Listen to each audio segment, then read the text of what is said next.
Tonight on News 5 Live, 75% off. Floralia responds to the duty exemptions given to them for their new modern fleet.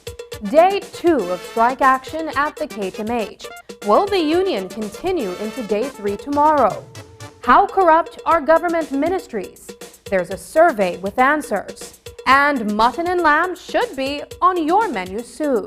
These stories and more coming up on News 5 Live.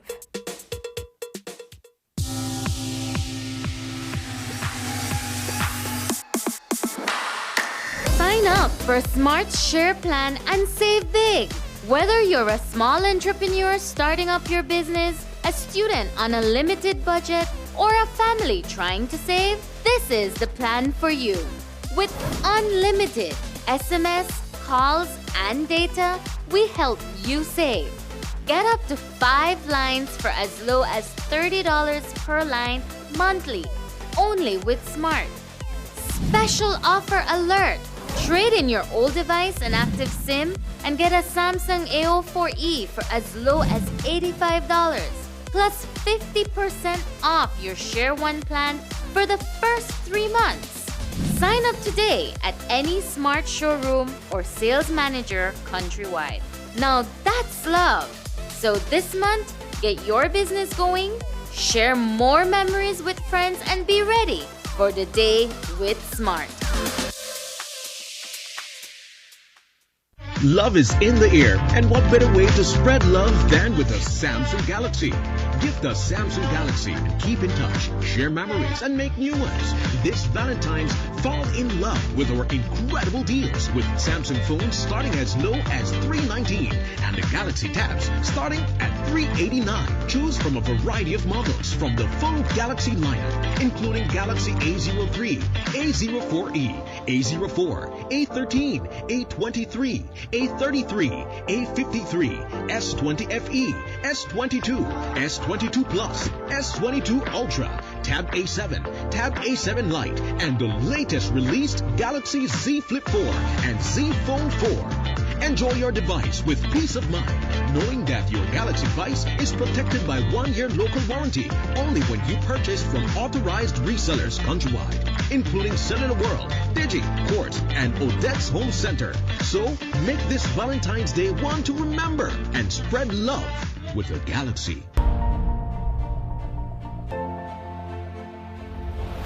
The future of Belize belongs to its people, and its people deserve the best possible future. That's why Prime Minister Briceño and his government are making a bold investment in Belize's future, refocusing our educational system by investing in educational facilities and labs for tourism, industry, manufacturing, and agriculture, to create jobs and opportunities for the people. Building over 250 affordable houses so that everyone has a place to call home. Expanding thousands of land applications and titles so that people can have secure land ownership. Constructing a new hospital in San Pedro so that everyone has access to quality health care. And raising the minimum wage to $5 so that everyone can earn a fair living. This is what leadership looks like. This is what progress looks like.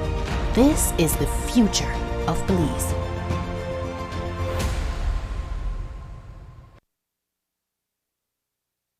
It's that time again. We know you save up all year for our huge discounts at Universal Hardware's Friends and Family Sale. It's our chance to show our appreciation while you have a fun day with your entire family. Come meet our brand reps for Makita and Echo. And on Saturday, you can check out the Bouncy Castle. Enjoy delicious food and drinks and walk away with unbelievable raffle prizes. Mark your calendars, February 16, 17, and 18 in Spanish Lookout. The final grand raffle is on Saturday at 5 p.m. We are your solutions provider.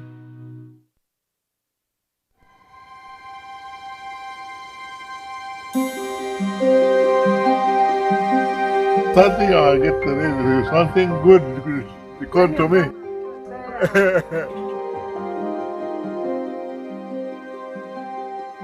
behalf of BWS, we want to acknowledge the 40 years of service that you gave the company. Well, I wish to thank BWS for keeping me in mind, for remembering me at BWS. I enjoyed being there for 40 years. I wouldn't believe for 25 years I left the place and still only remembrance about the people. Thanks a lot for the basket. Thank you for the basket.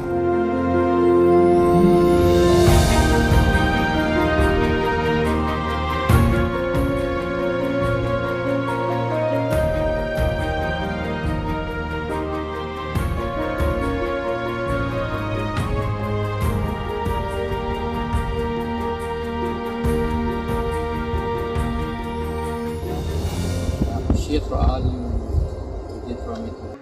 Welcome. And we're welcome anytime to my house. God give all of us this day that I could receive this gift from you and say thanks. Thank you, and thank BWS for sending a gift for me. Thank you. I just feel good about this because I never expect that I'll come up like this, right?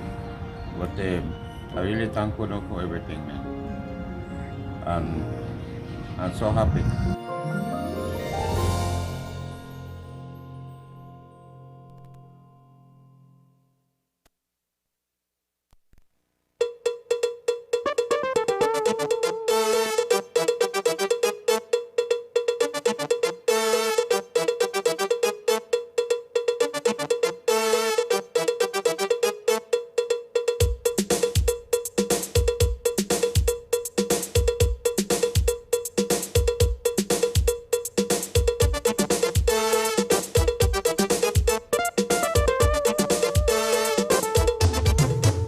This newscast is brought to you by the Belize Bank Limited. Our country, your bank. Good evening and welcome to News 5 Live for Thursday, February 16th.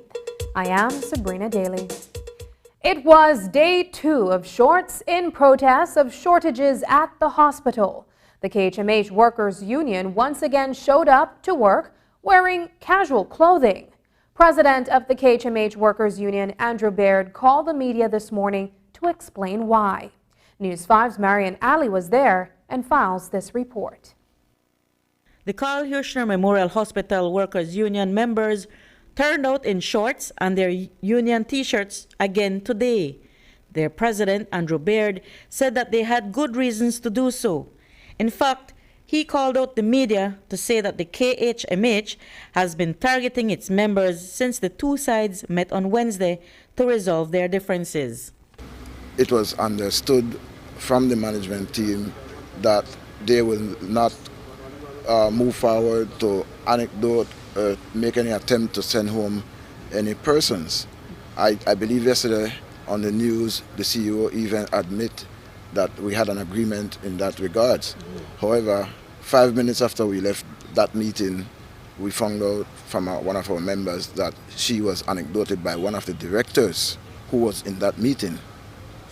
And throughout the day, some other members of staff and our union membership received anecdotes. The anecdotes Baird mentions are letters union members received about their dress code. But the hospital's chief executive officer, Chandra Nisbet Cancino, told us that she did indicate to the union's leadership that the letters would not be placed on the employees' files. Today, Baird said that their gripe with the hospital's administration extends beyond just the shortage of supplies and equipment. We want to ensure that job security for our security officers and doctors who are being placed on fixed-term contract for 1 year and on annual basis, these contracts are renewed, but there are uncertainty for these employees. The minister said yesterday that there is not a collective bargaining agreement in place that would address a lot of these things. So you would be given a 6-month period to come up with a draft collective bargaining agreement. What's your position on that? I'm on the board. The board gave me a secondment of 1 day per week for 6 months, for 6 months, which ended in November. If you do the calculation, 1 day per week for 6 months is 24 days. You can't draft a CBA in 24 days. Baird said that until the CBA is drafted, there are other documents that can be used as a guide to how the hospital's administration and employees operate and work together. These include the hospital's policies and procedures document. Additionally, there are labor laws. News 5 reached out to the Labor Commissioner, Risela Domingo, today. However, she informed us that because the discussions are confidential, she would not be able to share the nature of those talks with us at this point. The union had threatened to have a sick-out on Friday, a plan that Baird did not confirm or deny would still happen. Reporting for News 5, I'm Marion Ali. As we just reported, the CEO of the Carl Huchner Memorial Hospital, Chandra Nisbet Cancino, said that she informed the KHMH Workers Union President, Andrew Baird, that the letters served to union members regarding their dress codes won't be placed on their official records. This evening, she explained that information may not have reached all heads of departments right after her meeting with Baird. This was because letters were still sent to some employees. Apparently afterwards, some persons still receive anecdotes, and so Mr. Baird called me after the meeting, and he mentioned to me, I said, don't worry, I already gave you my word that those anecdotes will not go on the personnel files, and so that is essentially what happened, and that still applies up until today. Are people still getting anecdotes at this time? At this time, I don't know. I am not sure. I can't answer you for sure because I've been in and had a board meeting a little while ago. And so I'm not sure, but if they did, I have already given my word that those anecdotes will not go on the P files, and that still stands. There was a board meeting, and I can't say too much simply because it was primarily to discuss the current issue at hand. The president of the union sits on the board. There were discussions about going forward, and he will go back to his executive and his membership again with a view to resolve the issue and hopefully come up with a solution sooner rather than later. So we're waiting to see what result that will yield. We've addressed every single concern that has been brought to us. So we hope that by having done that, the union would be able to appreciate that there is nothing that they have brought to us that we haven't at least tried to address. Like I said, some fixes are short-term and some are long-term. So we look forward to positive results again. One of the points of contention between the hospital authority and their workers' union is that there continue to be severe shortages of medicines, supplies, and equipment in the hospital. And when the KHMH workers' union circulated their press release on the shortages over a week ago, Cancino responded a few days later that supplies were in stock when she checked. However, those figures were based on her checks within the system after some supplies had been replenished. As a result, she offered an apology to the union today. I want to take the opportunity because there has been a lot of contention with the release issued by the union in regards to the shortages, which I think kind of triggered all of this. And my response when I gave numbers of available supplies, and I think it came off as if I was not agreeing that there are shortages, that the union was not telling the truth, which was not the case. I just gave the updated numbers. And so that's an area of contention with the union and I. And so I want to apologize if I offended anybody by saying what I said or by sharing the information that I shared, because really the intention is to collaborate and to resolve and to move forward. So I just wanted to make sure that the union, receives that message. Is Floralia Limited enjoying special privileges from the government of Belize to put them at an advantage in the public transport industry? Things are heating up within the industry as GOB's demands for upgraded buses become more pressing. Questions and concerns have always been surrounding Floralia Limited's entry into the sector and whether they have been receiving special privileges. These discussions have, for the most part, been raised by long-established bus owners and operators. Well, a leaked document from within the Ministry of Finance reveals that the Ministry of Finance approved the waiver of 75% import duty and excise duty for 4 2022 Yutong buses, along with 150 packages and spare parts, all for Floralia. The document is dated January 28, 2022. These exemptions are only now becoming public a year later. but it would have had to be discussed or at least raised at the Transport Board level. So when we asked Thomas Shaw, the president of the Belize Bus Association, about the concessions, he confirmed that the matter was raised in a meeting some time ago. Pertaining to the agreement, I know verbally inside in one of our meetings, they did mention that due to the cost, well, the board, that they did mention that due to the cost of the bus, they were trying to seek assistance for Floralia. But seeing the document now, I wasn't privy to that. Looking at the document, because if you listen to the different shows, even interviews with the owner of that bus company or co-owner, he categorically state that they have been paying all their dues and paid duties and all the rest of it. And the minister stated that he's going to fix the industry. Now, when I look at it on our side, what came to my attention is that if you're giving this bus company preferential treatment, and if you want to fix the industry, this should have been across the board and being gazetted, and it's not that each bus for the industry, these are the incentives that the government will be giving in order to have the operators upgrade. But when an operator is getting these kind of treatment, and they're out there hitting on the other operators about old bus and all the rest of it, they can afford to do what they're doing because nobody is following the money. Nobody is asking where the money is coming from. And the other operators are supposed to fall in line, and one operator is being benefited from this, and the other operators are right out there, and that's my take on it.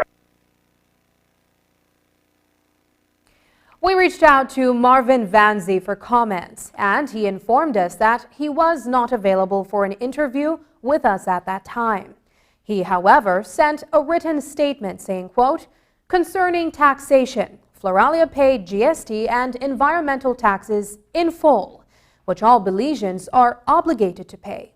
However, there was a reduction in duty and excise tax, which all Belizean businesses can apply for.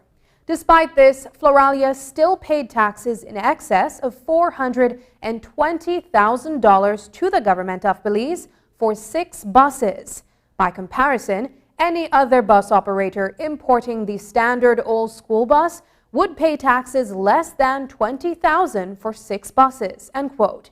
Vanzi even provided copies of the receipts showing he paid the reduced import duty and excise tax on the 6 buses to the Ministry of Finance and Customs and Excise Department. Payments were also made for environmental tax and general sales tax on the buses. The first 2 receipts are dated November 11, 2021, while the last 4 are dated February 1st, 2022. Vanzi told us, quote, "Floralia invested in order to provide Belizeans with the highest quality transportation available in the world. Our primary focus is our customers, and we will continue to prioritize their needs. It is clear that Floralia did not receive any preferential treatment. In fact, we paid so much in taxes that it would have been enough to purchase an entire fleet of older school buses. Floralia is committed to providing our customers with only the best." End quote. We also spoke with the president of the Belize Bus Association about the new standards for public transportation that were made public today via a government press office release. The release notes that road service permits will be approved for 3 different types of buses. Type A will be issued to premier services with buses no older than 10 years.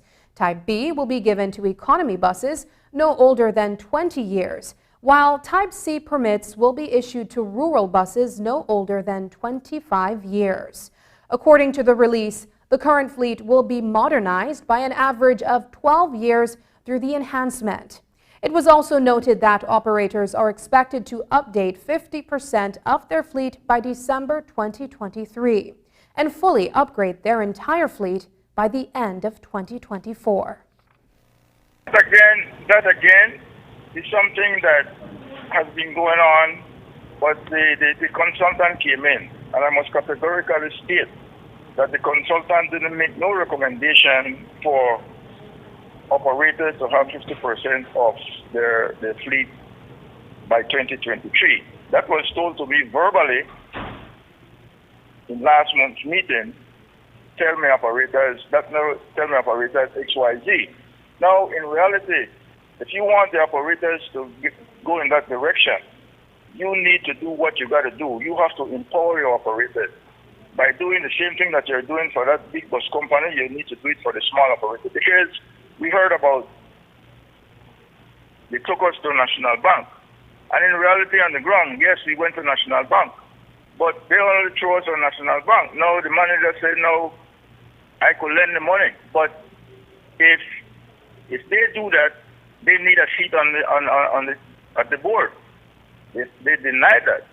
So National Bank isn't moving. And they said if you want the money, you have to have the e-wallet. And that the people have to use the e-wallet, and then they need to see how much money you're making so that they know whether or not you're in the position to pay back the loan. So that's a dead dog right there. You're beating a dead dog right out there due to the fact that it's too much business, too much of your business. I mean, they want to know. Operators are not in agreement with that. Coming up, Public Service Ministry and its role in Haitian nationals' investigation. Find out the details when we come back.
In 2023, the Western Ballers basketball team have proven to be the best of the West. Likewise, in 2023, the Venice Belize Hurricanes basketball team have been the beast of the East. And now, the best of the best is about to clash in this mega showdown in a battle dubbed as East versus West. But we all know that the East is the best. Let's go. This Friday night's gonna be dynamite. The Belize Civic Center will be blazing hot when your two-time BEBL champion, Venice Belize Hurricanes, led by your Category 5 lineup of Glency Coupe Lopez, Akeem Waters, Victor Evans, Jamel Harrison, Chris Fraser, going up against Kayo's Western Ballers, who will answer with Richard Smith III and Mark Gordon. Now, the Western Ballers have been talking a lot for the past 2 weeks, and it's time for an angry Hurricane team to show. The halftime show will feature the fabulous Britney Star with her hit tune. Hey boy, are you my one hold from my body? Also, how about the half-court shot to win a brand new Honda cycle from Venice? Remember to sign up for the Serena Bay Villas First 5 $4,000 contest. Primary schoolers and high schoolers, bring out your posters and compete for the $500 prize. Lots of phone giveaways, courtesy of Smart and Cellular World. Hurricanes are one big family. Remember this Friday night at the Belize Civic Center, Venice Belize Hurricanes versus Kayo's Western Ballers. Gates open at 7, tip-off time is 9. Belize Hurricanes going to take it to the rim. The after party will be at Thirsty Thursdays. Sponsors. Yo, respect the city, love the game, family, Belize Hurricanes. On behalf of the Social Security Board, I extend our deepest gratitude for taking the opportunity offered to be a part of this amazing learning experience. Today, you graduate empowered with knowledge. You graduate with a new skill set that you can put to good use and benefit from it. You have now acquired the knowledge and you are fully prepared to build on the foundation that you have fostered. We consider ourselves privileged to be offered an opportunity by the Belize Social Security Board to partner with them in this effort. What I can say is that I'm happy because I'm learning in something that I choose to do. So we want to thank Social Security Board to provide the funding for that, and we appreciate it, and we hope they continue to provide opportunities like this for more people. Thank you. Once again, congratulations to the January 2023 cohort Empowering You participants. On behalf of the Social Security Board, I wish you nothing but the very best. High school students, are you ready for a challenge? Then get ready for BEL's High School Energy Challenge. All you need to do is register, study, log in, and you could win one of 100 laptops, one of 25 $500 tuition vouchers, or one of 25 $250 stationery vouchers. So, what are you waiting for? Register now at bel.com.bz/Energy Challenge. Registration closes on Friday, February 24th. Study anything and everything. Let's Talk Energy on our Facebook, Instagram, and YouTube pages. Log in from February 27th to 28th to complete the challenge. Get ready to take on BEL's High School Energy Challenge. The Ministry of Public Service, Constitutional and Political Reform and Religious Affairs, through its Good Governance Unit, concluded a corruption survey in several departments where there have been multiple and sustained reports of alleged bribery and corruption. We'll get to that next. First, we asked CEO Rolando Zetina about the case of alleged corruption taking place by immigration officers at the Philip Gosen International Airport. It has been confirmed that an investigation is underway after Haitian nationals who entered the country last weekend handed over their passports to public officers with money inside. This was purportedly for immigration officers to grant them entry into Belize despite not meeting all the requirements. The CEO of Immigration, Dr. Gilroy Middleton, told News 5 last week that it is illegal for any immigration officer to accept monies from any traveler who is entering the country and that the matter is being looked at seriously. CEO Zetina outlines the process of what takes place during these investigations and the role of his ministry. The ministry's role in this whole process would be that for example, the Ministry of Immigration would have to submit a request for disciplinary action, and we review it and then we forward it to the Public Service Commission for necessary action. And they will be the ones to decide the type of disciplinary action that will be taken. But this has been happening, right? The investigation is ongoing, yes. Now to the survey. Among those departments studied were the Immigration Department, the Vital Statistics Unit, and the Lands Department, notoriously referred to as a hotbed of corruption by former Prime Minister Dean Barrow. CEO Rolando Zetina shares some of the findings of the survey. Recently, we had a survey. We did a survey on three ministries. Our ministry, the Ministry of was the Ministry of Natural Resources, Immigration, and the Department of Vital Statistics, where we get the most complaints from the public. And we got the results. We are currently working with our Customer Service Department in the ministry to see how we can confront the many complaints that the public has. We are at the point where a proposal has been submitted, but you know everything takes money. And we are trying to include it in our budget for next year. So hopefully by next year we start with the implementation first of a contact center where people will be able to call and get the information they need without having to call each and every ministry. Can you speak to some of the findings from that?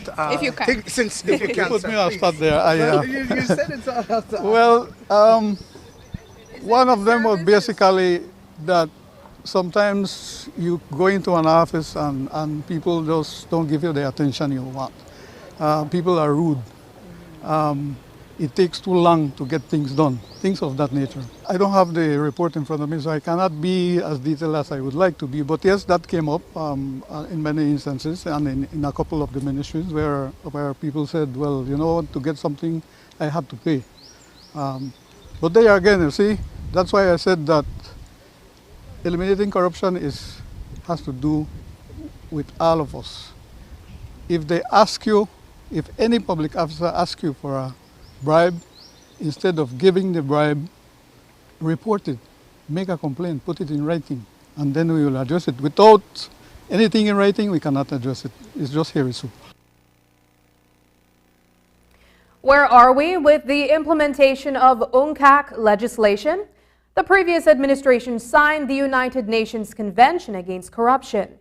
Today, the CEO of the Ministry of Public Service, Rolando Zetina, gave an update indicating that conversations are ongoing. He also said that experts will visit the country in the months ahead to review where Belize is in its process. Here's what he had to say.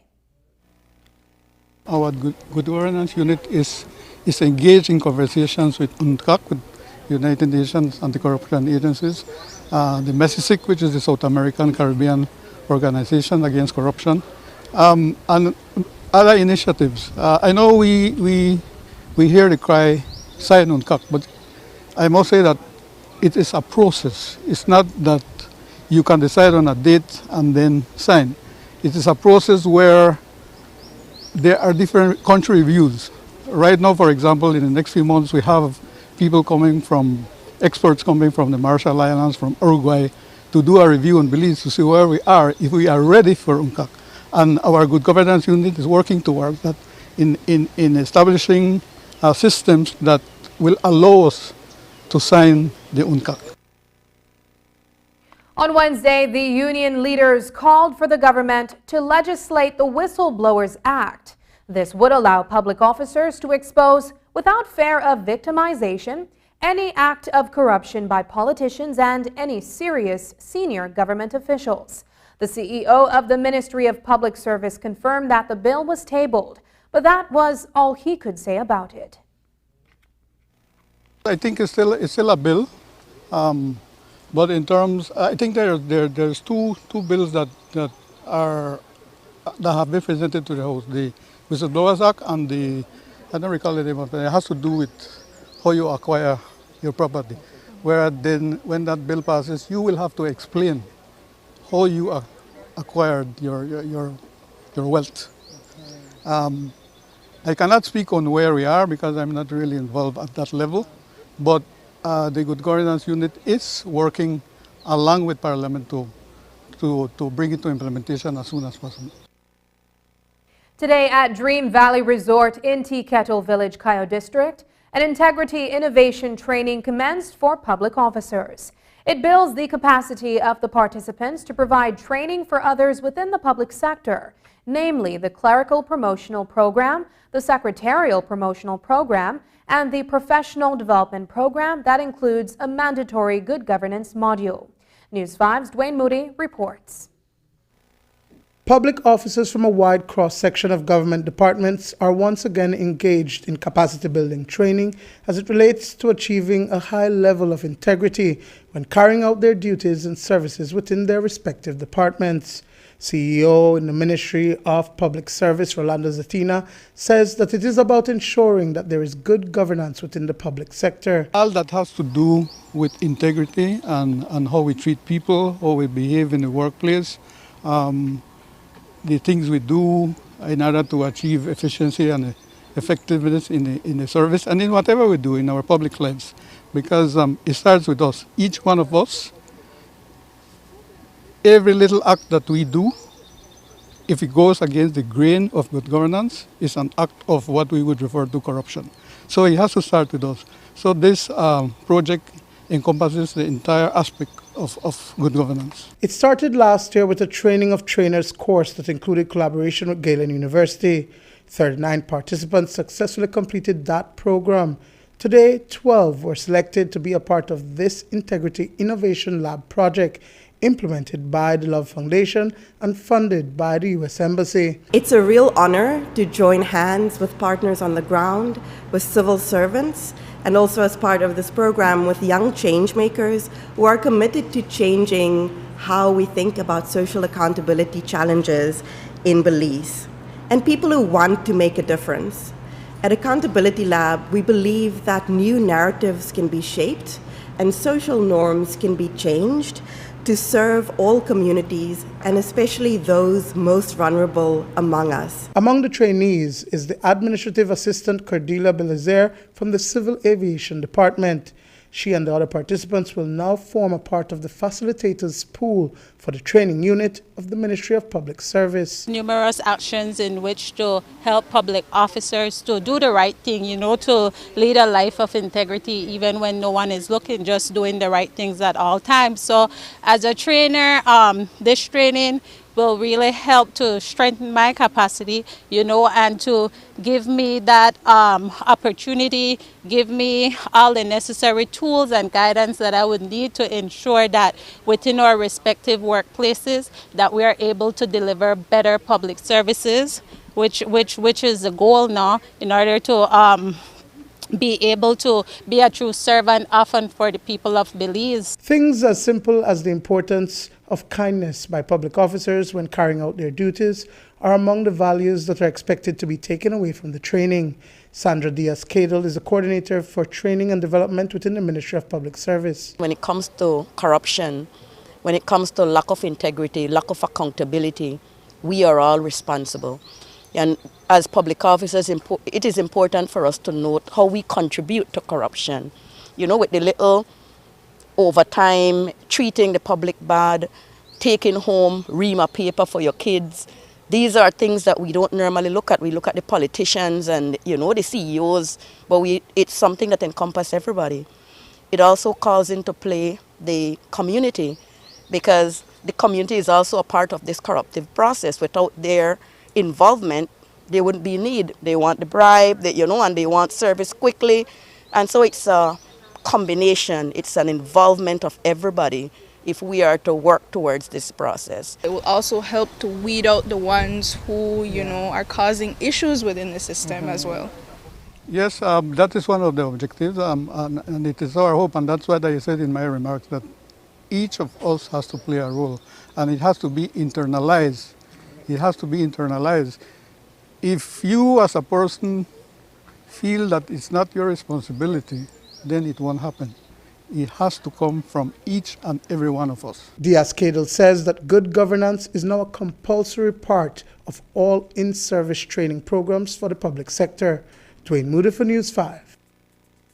After the break, President of Belize Basketball Federation breaks his silence on Kirk Shabba-Smith Jr. controversy. We'll tell you about that. But first, here's the weather update with data from the Belize Met Service.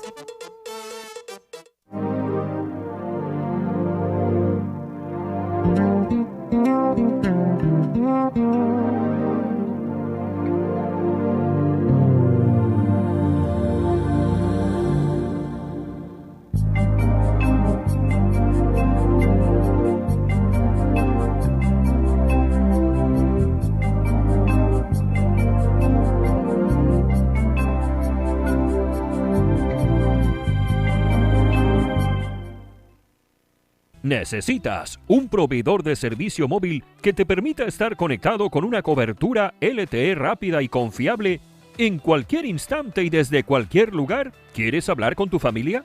¿Compartir tus experiencias con alguien especial? ¿Administrar tu pequeña empresa? Para todo lo que necesites te mereces la mejor experiencia móvil. Ahora puedes hacer mucho más con los planes de datos postpago aumentados de Digi. Puedes disfrutar de 8 GB de datos en cualquier instante por tan solo $55 mensuales. O puedes compartir hasta 120 GB con 6 de tus amigos más cercanos. Estos son más datos LTE para que disfrutes durante el día, por las noches y los fines de semana sin restricciones. Disfruta a lo máximo con más datos para llamadas y mensajes ilimitados en todos los planes postpago de Digi. Visita la tienda Digi más cercana para inscribirte hoy. Solo necesitas una identificación válida y un comprobante de domicilio. Únete a la red de mayor velocidad y cobertura en Belice. Para más información visita nuestra página web www.livedigi.com o envíanos un mensaje a través de WhatsApp o Facebook. Digi, nuestra telecomunicación nacional.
Love your Honda with Benquip by Land or Sea. Benquip, we represent quality.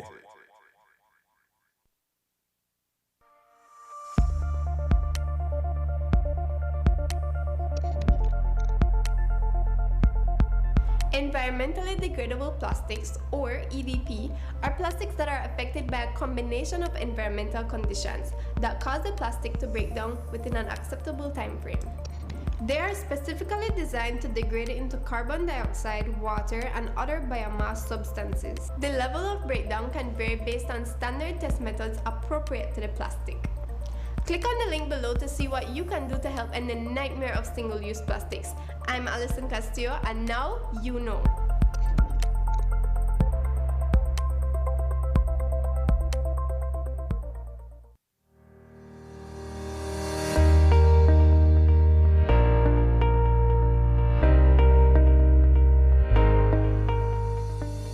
In just 2 years in office, the government of Belize has reversed the trend of financial ruin that afflicted the country and has injected new energy into the economy and people. This energy and investment has resulted in the growth of our business, productive and tourism sectors, and our unemployment rate now stands at an unprecedented and historic 5%. Today, all those people who want to work are able to find work. The government did not waste years talking about the minimum wage without doing anything. There was a commitment under Plan Belize, and today our people can earn a living wage of $5, up from $3.30. When we all work, we all win. This is a government which works with the people. This is a government delivering on Plan Belize. The annual Gian Gandhi Memorial Lecture was held today with several key speakers presenting on topics of national importance.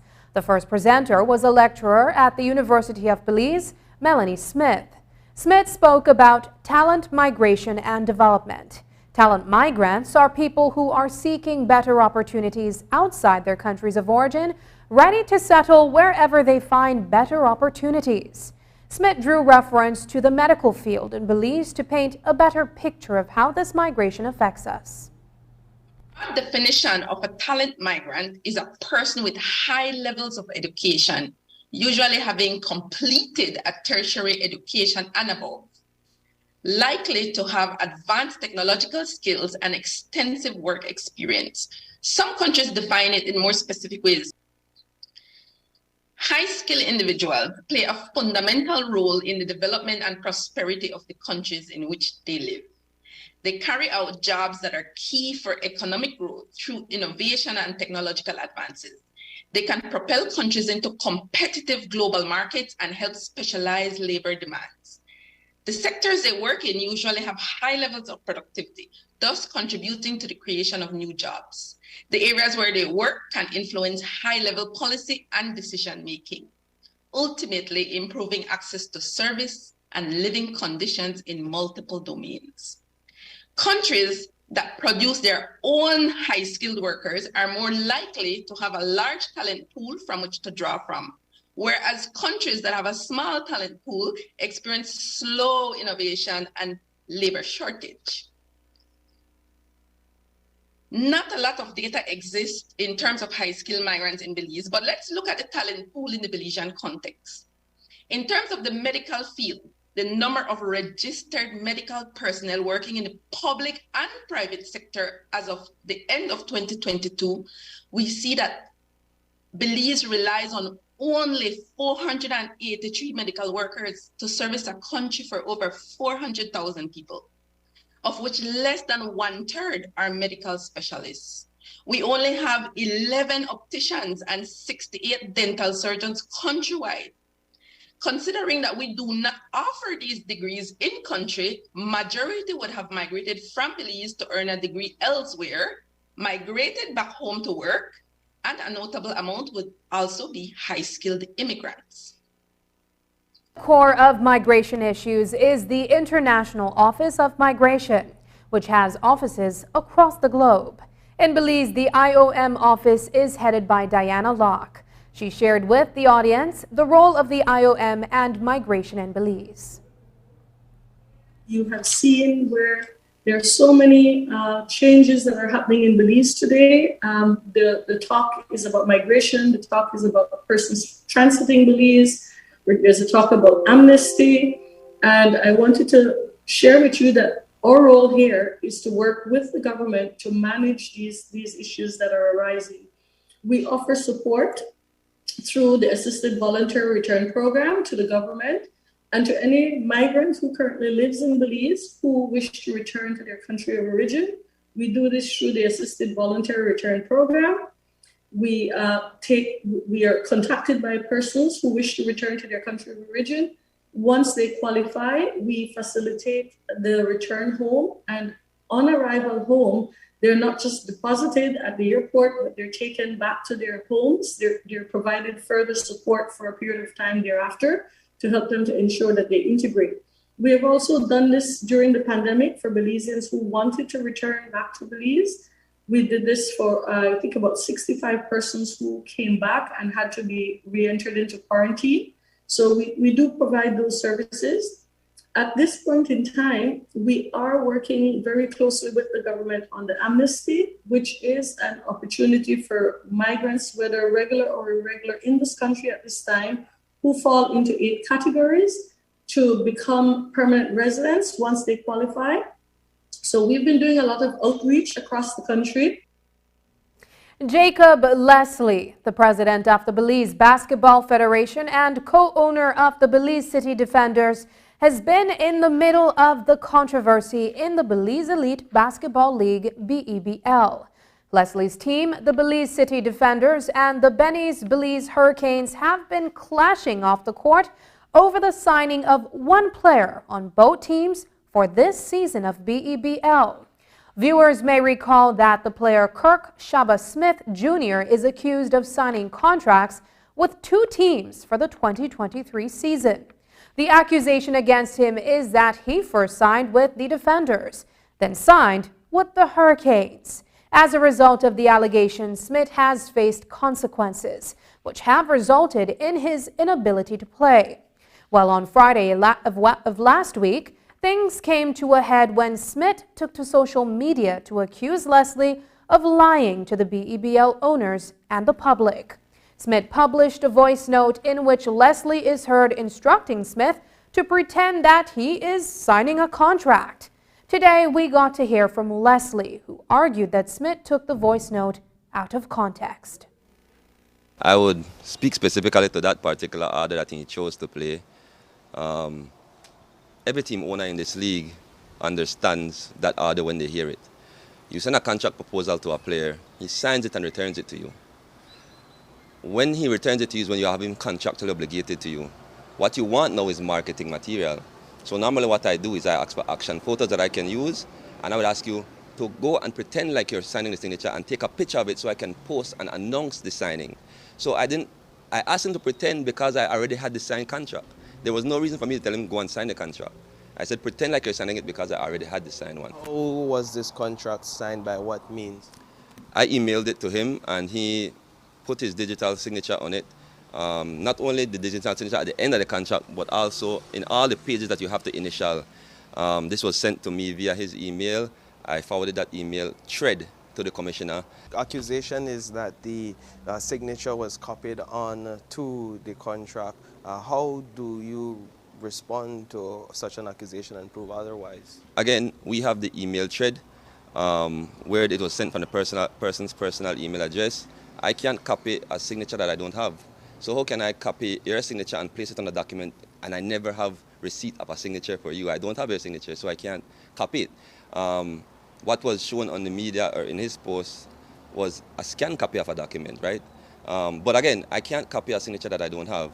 I would never do it. I have been a basketball player. I've been in organizations that I think took advantage of players. And I will never be a part of an organization that is not pro-player. All my conversation with Kirk Shaba Smith Jr. has always been positive, up until he discontinued communication because I believe, and I don't know, because again, he hasn't spoken to me, he has gotten a better offer from an organization. And in my opinion, there's a way how we can address those things. According to Leslie, he did not want to come out to publicly defend his name. But he says all attempts to get Smith to remove the social media post and issue an apology have been futile. Up to the time of this interview, the post remained on social media. He says taking legal action would put a further black eye on the development of the discipline in Belize. And while Jacob is playing a dual role, he told us that he was the first person to ask team owners in a meeting if they had any concerns about his involvement as a team owner and head of the federation. There is a conflict that they are trying to say because I'm the president of the Basketball Federation and the owner of the Defenders.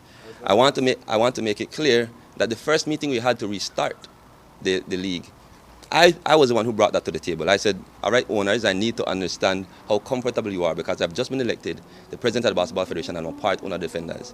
Do you want me to relinquish my responsibility for Defenders, or is it okay? It was a unanimous vote. Everyone in the room said, no, Jacob, we're good at you, we're happy to have you at the table. And they are happy to have me at the table because they understand the principles and the character that I hold. And I will never compromise my position that I have for the Federation and for the development of basketball in this country. It's unfortunate that up to now, from January 9th, when he discontinued conversation, he has never spoken to me again, for us, man to man, to figure out a way forward. They have Hurricanes has reached out, and other people reached out with their hidden agendas, with their own agenda for a competitive advantage. But as a man who he reached out to, I didn't reach out to him. If he was having second thoughts about it. If he wanted to go somewhere else, I would have just liked for a conversation to happen, but not to create a lie amongst my name. Because, like I said, my reputation has been in basketball for all these years. I volunteered my time and my resources to the development of basketball. I've always been pro player. I, in fact, go to ownership meetings and I fight on behalf of players. I make sure the league takes in consideration their needs. And all these players in this league who know me and have interaction with me can vouch for that. And it's unfortunate that one player decides that this is the route he wants to take just to play basketball. Earlier today, Romeo Escobar, the president of the Miss Universe Belize organization, announced the withdrawal of the Miss Universe franchise. The decision comes on the heels of changes being made by the new owners of the Miss Universe organization, the JKN Global Group. Among the new implementations of its business model, the JKN Global Group is now including a bidding process for the franchise in each country, which Escobar says is not in line with the way he conducts business and which he believes is unsustainable. For these reasons, he is parting ways with Miss Universe and giving up the franchise. Escobar first took over the franchise in 2018 and has fielded 4 queens: Janelle Fraser, Destiny Arnold, Edith Salguero, and Ashley Lightburn. Lightburn, who currently holds the Miss Belize 2022 title, will continue her reign until August 2023. Escobar ends the release by saying that he hopes that the next person who takes on the Miss Universe franchise in Belize continues the hard work and legacy that he and his team have worked to build over the last 5 years. News 5 has been reliably informed that several persons are interested in acquiring the franchise, so we look forward to that announcement. Of note is that among the changes by JKN Global Group is that each country's delegate must be chosen by June of this year. Tonight, fire officials are investigating how a fire in Orange Walk Town burned down an elderly woman's house early this morning. However, even before those findings are out, the allegation is that it was her mentally challenged grandson who did it. Tonight, the elderly citizen, 61-year-old Bernadette Allen, is distraught. She saved nothing when her house on Naranjal Street was set ablaze around 3 o'clock this morning. At the heart of the investigation is her grandson, 26-year-old Barkley Allen, who is said to be mentally challenged. Her neighbor, Sharon Banner, told reporters today that Allen had been fearful that he would do something to harm her. Barkley is like my son, and he's been having mental issues, I would say at least the last 5 years. It could be a little less, but around that. And he would do good for like 3-6 months. You would see him hustling, doing his construction work, buying his food, taking care of himself, and sudden one he would just go down again. So this has been a constant battle.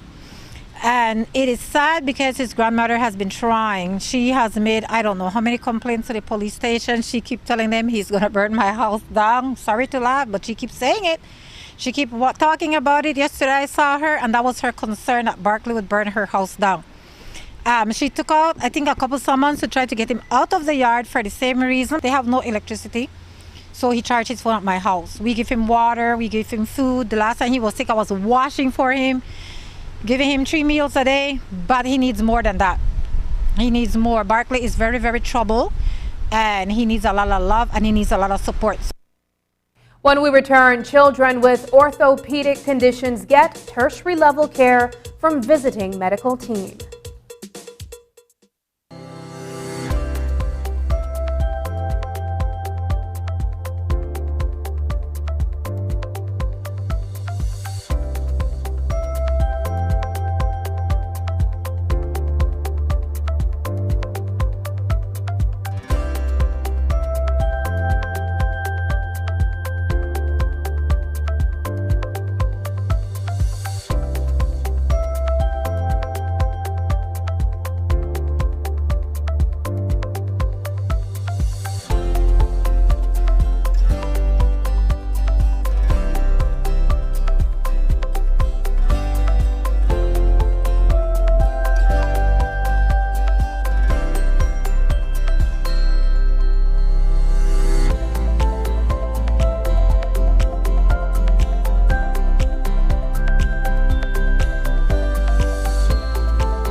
In 2023, the Western Ballers basketball team have proven to be the best of the West. Likewise, in 2023, the Venice Belize Hurricanes basketball team have been the beast of the East. And now, the best of the best is about to clash in this mega showdown in a battle dubbed as East versus West. But we all know that the East is the best. Let's go.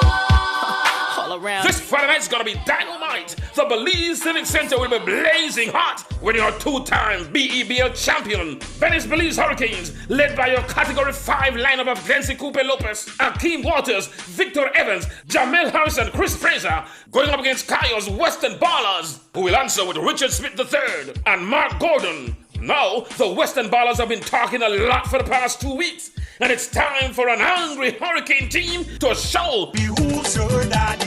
The halftime show will feature the fabulous Britney Starr with her hit tune. Hey boy, are you my one hold for my body? Also, how about the half-court shot to win a brand new Honda cycle from Benny's? Remember to sign up for the Serena Bay Villas First 5 $4,000 contest. Primary schoolers and high schoolers, bring out your posters and compete for the $500 prize. Lots of phone giveaways, courtesy of Smart and Cellular World. Hurricanes are one big family.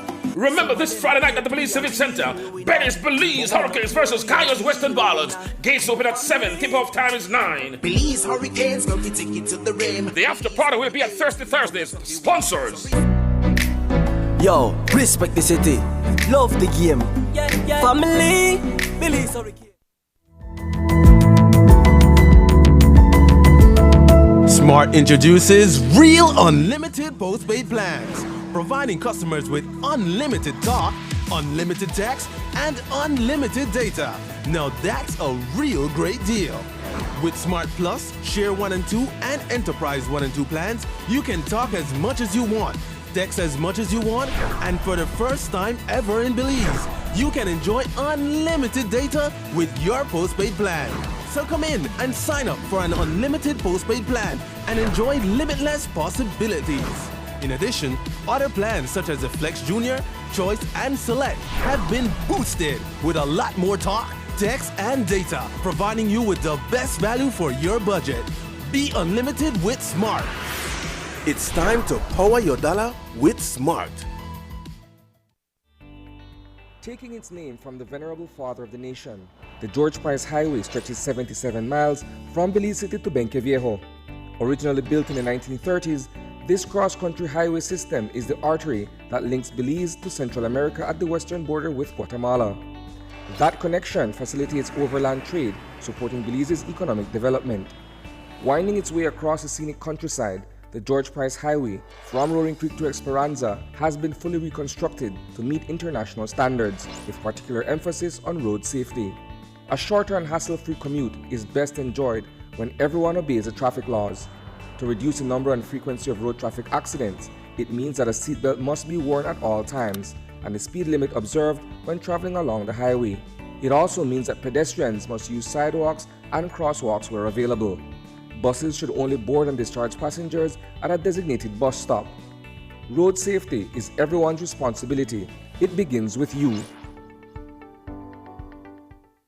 It's time that we realize that we must work together to thrive. The world as we know it, the sky and below it. Could I never have more wonder? Yeah, with life and all you see and the climate's changing. But hope is remaining. That we can't ignore the future. It depends on you and me. One chance, all that we got. One voice, together we start. Take care, the world where we live. Permite a todos vivir. Tomamos la oportunidad para guardar la humanidad. And I must leave no one behind because we are one climate, one Caribbean. One climate, one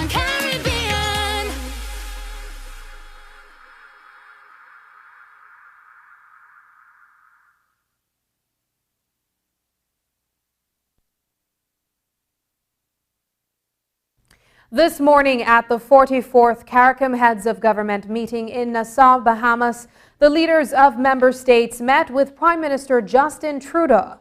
The Canadian leader was one of the special guests at the meeting. The Prime Minister of Canada shared his commitment to strengthening ties with the Caribbean following discussions with CARICOM heads. He also announced that Canada would be providing funding to the Caribbean to address the effects of climate change. Today, I am announcing $44.8 million in new funding to tackle the climate crisis in the Caribbean. This funding will support projects with regional organizations like the Caribbean Community Climate Change Center and the Caribbean Biodiversity Fund that will improve marine and coastal ecosystem management, increase water security, and help governments better respond to the impacts of climate change and natural disasters. We know that one of the significant challenges many CARICOM countries face in dealing with climate change is accessing climate and concessional financing. Canada applauds Prime Minister Motley's leadership on the Bridgetown Initiative, which has re-energized the conversation on international financial institution reform so that they can better respond to the overlapping health, climate, debt, and liquidity crises affecting many CARICOM members. As part of the efforts to restore order in Haiti, Prime Minister Trudeau also announced a number of initiatives, including additional sanctions, providing mine-resistant ambush, protected vehicles, and Navy vessels. You may be seeing 2 additional meat options added to menus soon. At least that's the goal of the Ministry of Agriculture. In collaboration with the Taiwan ICDF Sheep Project Phase 2, the ministry held a lamb and mutton culinary craft workshop in Yo Creek Village, Orange Walk. Today's workshop was organized in an effort to develop the domestic market for the sheep and goat industry in Belize.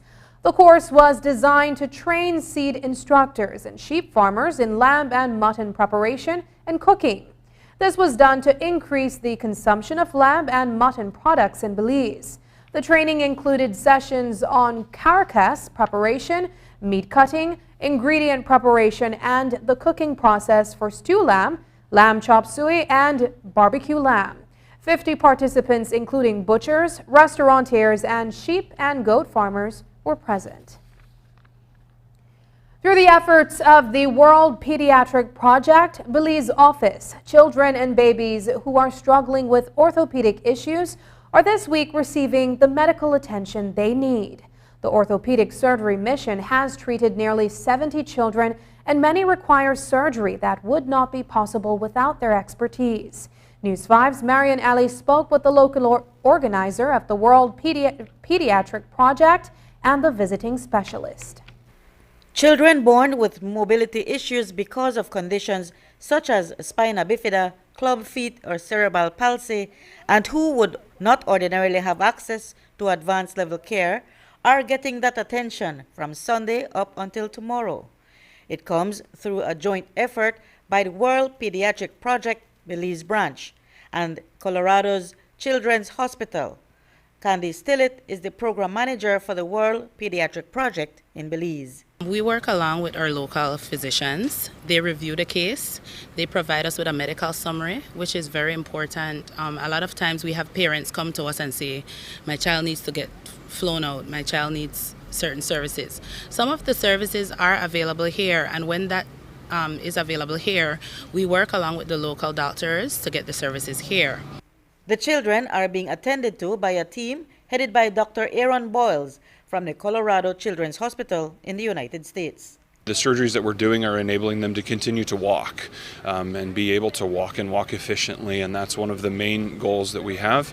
Surgeries are often not terribly complex themselves, but choosing on which children to do those surgeries for, which children can benefit the most, and which children would not maybe have as much benefit from surgery, but better have benefit from local resources with physical therapy and other things. The visiting teams always bring equipment and supplies to complement existing equipment. So we bring a lot of supplies and equipment with us thanks to the World Pediatric Project and its donors, and we're able to bring things with us. We also utilize local resources, and the hospital has been very accommodating and helpful with our ability to do the surgeries that we do when we have things that we aren't able to bring with us.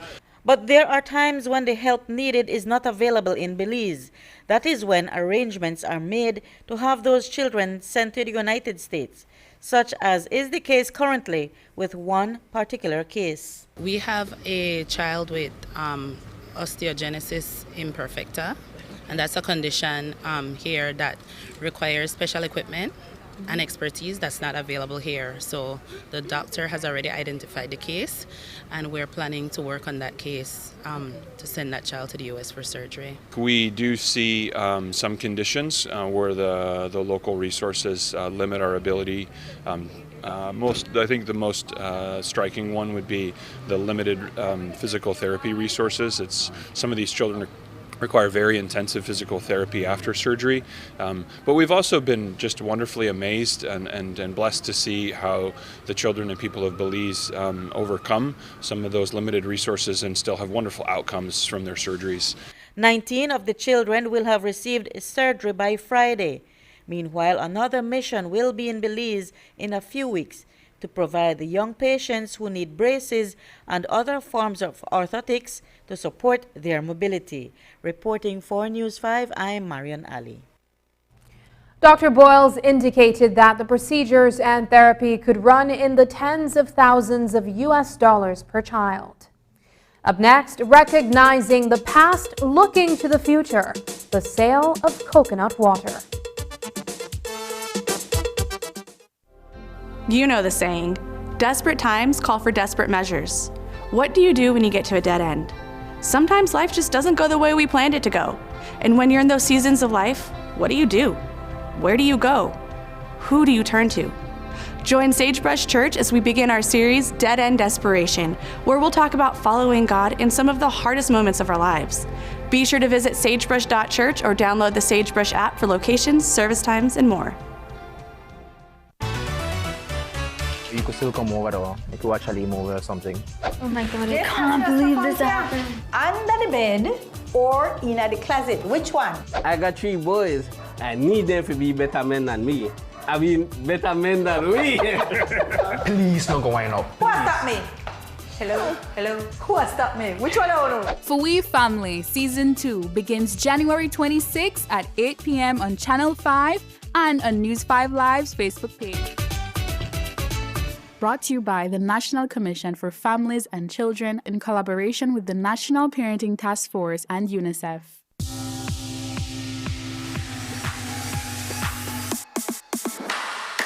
Sign up for Smart Share Plan and save big.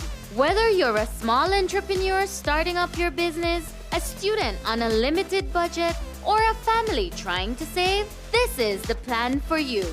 With unlimited SMS, calls, and data, we help you save. Get up to 5 lines for as low as $30 per line monthly, only with Smart. Special offer alert! Trade in your old device and active SIM and get a Samsung A04e for as low as $85, plus 50% off your Share One plan for the first 3 months. Sign up today at any Smart showroom or sales manager countrywide. Now that's love. So this month, get your business going, share more memories with friends, and be ready for the day with Smart.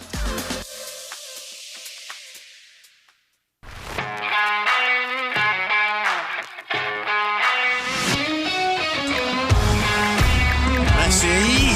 Off goal! What a goal from Leo Messi! What an incredible strike from Leo Messi!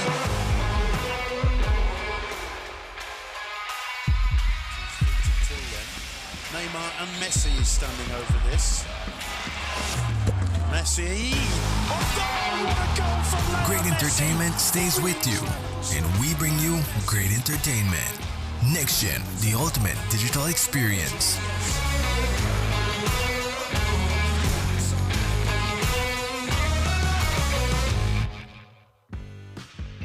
After a rough week of school, Jake and his friends decide to treat themselves to frozen coffee.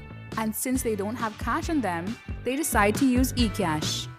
With eCash's geolocation feature, Jake can easily find the nearest coffee spot.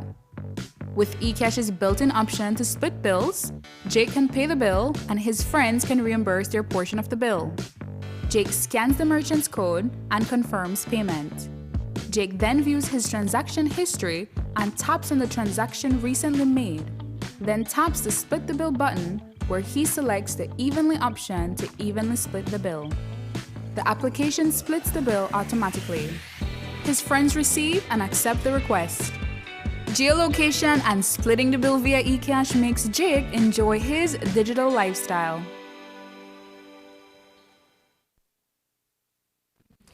Studies have found that coconut water is a rich source of nutrients. It contains antioxidants, helps to lower blood sugar, and it may even support heart health, among other health benefits. Over 2 decades ago, one farmer took to the streets of Belize City to sell coconut water to pedestrians. He was the first to do so, but his decision has led many street-side vendors to now venture into the sale of the refreshing natural liquid on the street side. We have shown you how this business has expanded in Belize City, as well as the bottling process. On tonight's Belize on Real, we continue to look at the industry from a historical perspective and meet some more vendors operating outside the old capital. News 5's Paul Lopez reports.